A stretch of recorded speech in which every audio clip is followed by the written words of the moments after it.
एक दिन एक बादशाह वजीरों, अमीरों और मित्रों को साथ लेकर उजाड़ बीहड़ में शिकार खेलने गया। उसने एक हिरण के पीछे अपना घोड़ा दौड़ाया। वजीर, अमीर और उसके मित्र सब पीछे रह गए। हिरण मरुस्थल में जाकर छिप गया। कड़कती दोपहर थी। बादशाह को कुछ नजर नहीं आ रहा था। उसे प्यास ने बहुत तंग किया। आग की तरह तपती रेत के ढोरों में प्यास से बेहाल बादशाह कभी घोड़ा किसी दिशा में भगाता तो कभी किसी और दिशा में, लेकिन रब की करनी, उसे कहीं से भी पानी नहीं मिला। अंत में बादशाह घबराकर घोड़े से रेत पर गिर पड़ा और गिरते ही अधमरा हो गया। उसमें उठने की हिम्मत नहीं रही। अब तपती रेत पर बादशाह बेसुध पड़ा था। रब ने एक दो किया। उस ढोरों में भेड़ें चराने वाला एक गरीब लड़का अपनी भेड़ों को चराते हुए जब उस जगह आया तो उसने मरने के किनारे पड़े बादशाह को देखा। उसके पास कमर से बंधी एक छोटी सी मशक में थोड़ा पानी था। वह जाकर बादशाह के पास बैठा और अपनी मशक से मिट्टी के प्याले में पानी डालकर बादशाह के मुंह के पास लगाया। जब बादशाह के मुंह में पानी गया तो उसे कुछ होश आया और उसने उठकर पानी पिया। जब बादशाह की आंखें खुलीं तो उसने उस गरीब लड़के और उसकी भेड़ों की तरफ देखा और कहने लगा, तूने मेरी जान बचाई है। 32 दांतों में से जो कुछ मांगना है मांग ले। लेकिन उस गरीब लड़के ने देश के बादशाह से कुछ नहीं मांगा और बड़ी नम्रता से कहा, बादशाह सलामत, मुझे अभी किसी चीज की जरूरत नहीं है। बादशाह यह सुनकर बड़ा हैरान हुआ और घोड़े पर चढ़कर चलने लगा। उसने उस गरीब लड़के से कहा, जब भी तुझे किसी चीज की जरूरत हो मेरे दरबार में आ जाना। गरीब लड़का घर जाकर उस दिन शाम को अपनी बूढ़ी मां को बादशाह वाले दिन की सारी कहानी सुनाई। कुछ दिन बाद वह गरीब लड़का बहुत गरीब हो गया तो उसकी मां ने कहा, बेटा, वह बादशाह जिसने तुम्हें कहा था कि तुम मुसीबत के समय मेरे पास आना, उसके पास जाकर कुछ मांग लो। मां की बात सुनकर वह लड़का बादशाह के दरबार में चला गया। बादशाह ने जब उस गरीब लड़के को देखा तो उसे बड़े आदर के साथ अपने दरबार में बैठा लिया। एक छोटा सा ताज उसके सिर पर रख दिया और उसे कहा कि आज से तुम छोटे बादशाह हुए। साथ ही सबको कह दिया कि इसे छोटे बादशाह समझा जाए। गरीब लड़का छोटे बादशाह बनकर शाही महलों में बादशाह के छोटे इकलौते बेटे को उठा लाता था और उसे प्यार दुलार करके वापस महलों में छोड़ आता था। एक दिन उस लड़के ने बादशाह के बेटे को कहीं छिपा दिया और उसके सारे गहने उतार लिए। जब बादशाह को अपने इकलौते बेटे के गायब होने की खबर मिली तो उसके पैरों तले जमीन खिसक गई। पूरे देश में अंधेरा छा गया। 8 दिन बीत गए, लेकिन बादशाह के बेटे का कहीं पता नहीं चला। आखिरकार खोज करने के लिए बादशाह ने फौजों को आदेश दे दिया। एक दिन वह लड़का बादशाह के बेटे के उतारे हुए गहने लेकर बाजार में बेचने चला गया।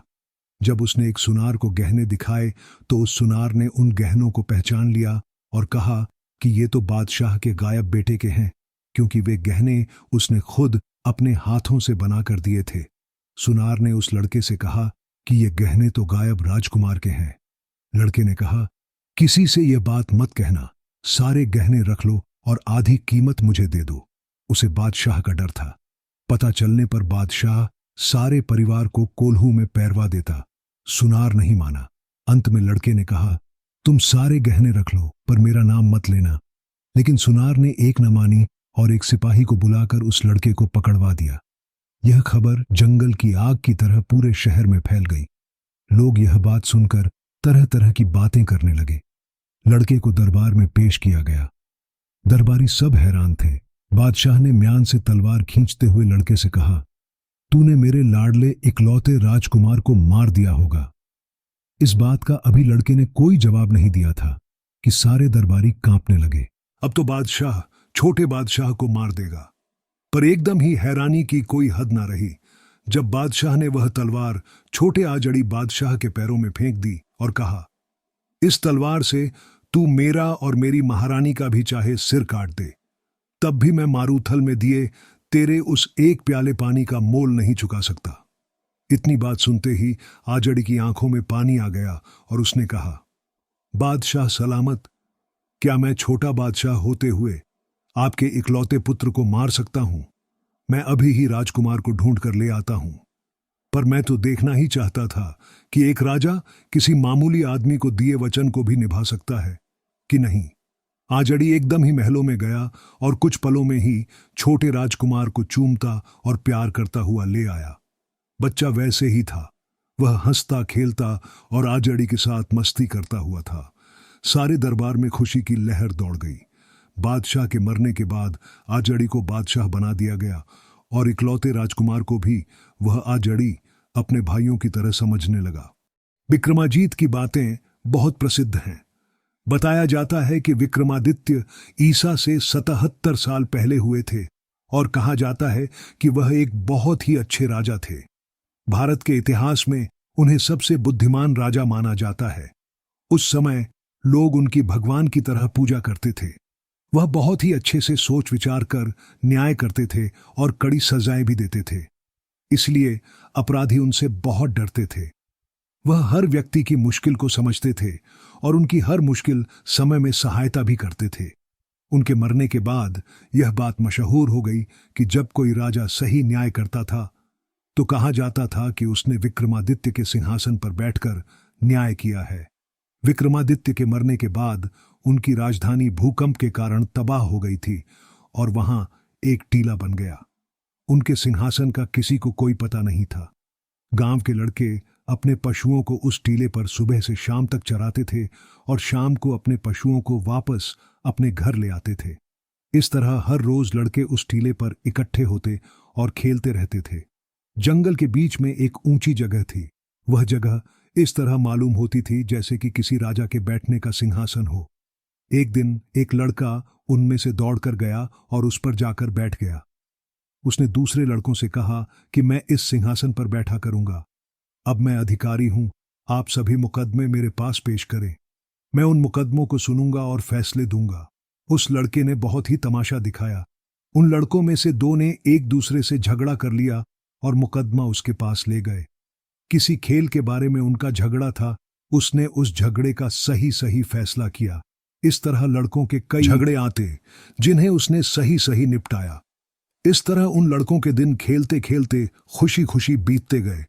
यह बात आसपास के गांवों में भी फैल गई कि जंगल के बीच में एक ऊंचे टीले पर एक लड़का बैठता है जो सही सही फैसले देता है। अब आसपास के गांवों के लोग भी अपने झगड़े उस लड़के की कचहरी में लेकर आने लगे और लड़के के फैसलों से दोनों पक्ष संतुष्ट हो जाते थे।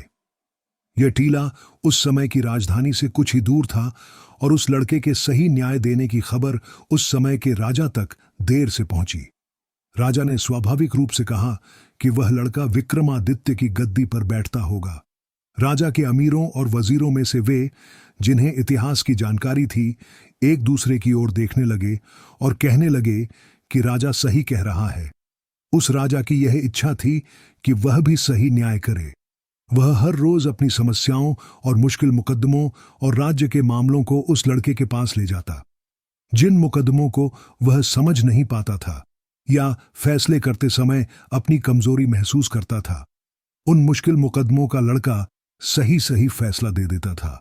राजा ने सोचा कि इस जगह पर जरूर ही विक्रमादित्य का सिंहासन होना चाहिए। क्यों ना इस जगह को खुदवाकर विक्रमादित्य का सिंहासन निकाल लिया जाए। उस सिंहासन को अपने महल में रखकर उस पर मैं बैठा करूं और विक्रमादित्य की आत्मा मेरे अंदर आ जाए और मैं सारे मुकदमों का सही सही फैसला करूं। राजा के आदेश पर मजदूर और सिपाही कुदालें लेकर उस जगह को खोदने के लिए तैयार हो गए। जब वे सिंहासन वाले टीले के पास आए तो वह पशु चराने वाला छोटा सा लड़का वैसे ही उस जगह पर बैठा था जैसे कि वह कोई अधिकारी हो और किसी मुकदमे का फैसला करने वाला हो। इन सभी सिपाहियों ने लड़के को उठाना चाहा तो उसने कहा, मैं अधिकारी हूं, मैं तुम्हारा फैसला करता हूं। राजा भी अपराधी है, उसे मेरे पास लाओ। लेकिन राजा को सभी बड़ा मानते थे और राजा का आदेश था कि यह टीला खोद दिया जाए। इसलिए उन्होंने लड़के को खींचकर दूर बिठा दिया और बाकी लड़के भी अपने पशु लेकर भाग गए। लड़का वहां से काफी दूर खड़ा होकर देखता रहा और सिसकियां भरता रहा। सिपाहियों और मजदूरों ने टीले को खोदना शुरू किया। कड़ी मेहनत के बाद उन्हें सचमुच काले रंग के संगमरमर का एक अद्भुत सिंहासन मिला, जिसके नीचे देवताओं की पत्थर की 5 मूर्तियां बनी हुई थीं। इन मूर्तियों के कंधों पर यह सिंहासन टिका हुआ था। देवताओं के पंख फैले हुए थे और चेहरे ऊपर की ओर थे, जैसे वे इस सिंहासन को उठाकर आकाश की ओर ले जा रहे हों। लड़के ने भी इस सिंहासन को देखा और हैरान हो गया। सिपाही और मजदूर इस सिंहासन को लेकर महल में आ गए और एक बड़े कमरे में रख दिया। लेकिन राजा की हिम्मत नहीं हुई कि वह उस सिंहासन पर बैठे। उसने ऐलान कर दिया कि सभी लोग 3 दिन तक भक्ति करेंगे और व्रत रखेंगे। चौथे दिन राजा नए सिंहासन पर बैठेगा और वहीं से बैठकर फैसले करेगा। सभी ने व्रत रखा, भक्ति की, लेकिन राजा ने न तो व्रत रखा और न ही भक्ति की। चौथे दिन जब सभी लोग राजा को नए सिंहासन पर बैठा देखने के लिए आए, तो राजा ने सिंहासन को नमस्कार किया और उस पर बैठने लगा। अभी वह लगभग 2 गज के फासले पर ही था कि सिंहासन से आवाज आई, राजा जरा रुको। राजा रुक गया। फिर आवाज आई, हे राजा, क्या तुम अपने आप को विक्रमादित्य के सिंहासन पर बैठने के योग्य समझते हो? इन शब्दों के साथ राजा को एहसास हुआ कि उसने कई लोगों को तकलीफें दी हैं, कईयों के साथ बुरा व्यवहार किया है। उसके अंदर का अंधकार दूर हो गया। उसने समझा कि उसकी अपनी जिंदगी उलट-पुलट हो गई है। बहुत देर बाद उसने उत्तर दिया, मैं इस सिंहासन पर बैठने के योग्य नहीं हूं। फिर आवाज आई। यह आवाज एक देवता की थी। उसने कहा, तुम 3 दिन तक ईश्वर की भक्ति करो और व्रत रखो, ताकि तुम्हारा इरादा साफ हो जाए और तुम सिंहासन पर बैठने के योग्य हो सको। फिर तुम्हें यह सिंहासन नसीब होगा। इतना कहकर सिंहासन के नीचे से एक देवता अपने पंख फैलाकर उड़ गया। राजा भी उड़ते हुए देवता की ओर देखता रह गया। जब उसने नीचे देखा तो अब वहां देवता की मूर्ति की जगह खाली थी और 25 देवताओं की जगह केवल 24 देवता ही रह गए थे, जिन्होंने सिंहासन को उठाया हुआ था। इस तरह राजा को फिर 3 दिन मिल गए और उसने ईश्वर की भक्ति करनी शुरू कर दी। अपने आप पर संयम रखकर और उपवास करके उसने खुद को विक्रमादित्य के सिंहासन पर बैठने के योग्य बना लिया। दूसरी बार फिर वही बात हुई जो पहले हुई थी। दूसरे देवता ने राजा से एक प्रश्न पूछा जो बहुत ही गहरा था। उसने कहा, क्या तुमने धन प्राप्त करने का लालच नहीं किया? राजा सोचते हुए और डरते हुए कहने लगा, हां, मैंने दूसरों के धन को लेने का लालच किया है। राजा ने फिर कहा, ठीक है, मैं विक्रमादित्य के सिंहासन पर बैठने के योग्य नहीं हूं। फिर दूसरे देवता ने आदेश दिया कि 3 दिन भगवान की भक्ति करो और उपवास रखकर अपना लालच त्याग दो, फिर तुम इस सिंहासन पर बैठने के योग्य हो जाओगे। इतना कहकर दूसरा देवता भी अपने पंख फैलाकर आसमान की ओर उड़ गया और इस तरह बाकी 23 देवताओं की मूर्तियां रह गईं, जिन्होंने विक्रमादित्य के सिंहासन को उठाया हुआ था। दिन बीतते गए। हर चौथे दिन राजा को और भक्ति करने और उपवास रखने के लिए नया आदेश मिल जाता और चौथे दिन बाद एक देवता और कम हो जाता। इस तरह 96 दिन बीत गए और केवल 3 दिन भगवान की भक्ति करने और उपवास रखने के बचे थे। आखिर एक ही दिन सिंहासन का बचा था और एक ही देवता भी रह गया था जिसने पूरा सिंहासन अपने कंधे पर उठाया हुआ था। अब राजा को विश्वास था कि उसे सिंहासन पर बैठने की अनुमति मिल जाएगी। जब राजा सिर झुकाकर सिंहासन के पास पहुंचा तो देवता ने कहा, हे राजा, क्या तुमने अपने दिल को साफ कर लिया है? यह बताओ कि क्या तुम्हारा दिल उस बच्चे जैसा है जो पशु चराता है? यदि तुम्हारा दिल साफ है तो तुम सिंहासन पर बैठने के योग्य हो। राजा ने धीरे से कहा, मेरा दिल छोटे बच्चे जैसा साफ नहीं है। फिर देवता ने कहा, अपने दिल को साफ रखो और उस बच्चे जैसा दिल बनाओ जिसके दिल में किसी के प्रति कोई बुरी भावना न हो, न किसी का पक्ष ले। फिर तुम न्याय करने के योग्य हो सकते हो। इतना कहते ही देवता हंसा और उसने अपने पंख फैलाकर पूरे सिंहासन को लेकर आसमान की ओर उड़ गया। फिर वह सिंहासन कहीं भी जमीन पर नहीं देखा गया। जब राजा अपने आप में आया तो वह अकेला यह सोच रहा था कि आखिरी देवता ने यह रहस्य खोला है कि वही व्यक्ति जिसका दिल साफ और छोटे बच्चे जैसा हो वही न्याय कर सकता है। यह बात थी कि पशु चराने वाला लड़का तो तख्त पर बैठ सकता था, लेकिन बादशाह नहीं बैठ सकता था। उसके बाद बादशाह ने ऐलान कर दिया कि अब मैं अपने तख्त को ही विक्रमादित्य के तख्त जैसा बनाऊंगा। सारे मुकदमे मैं खुद ही सुना करूंगा। उसके बाद उसका दिल साफ हो गया।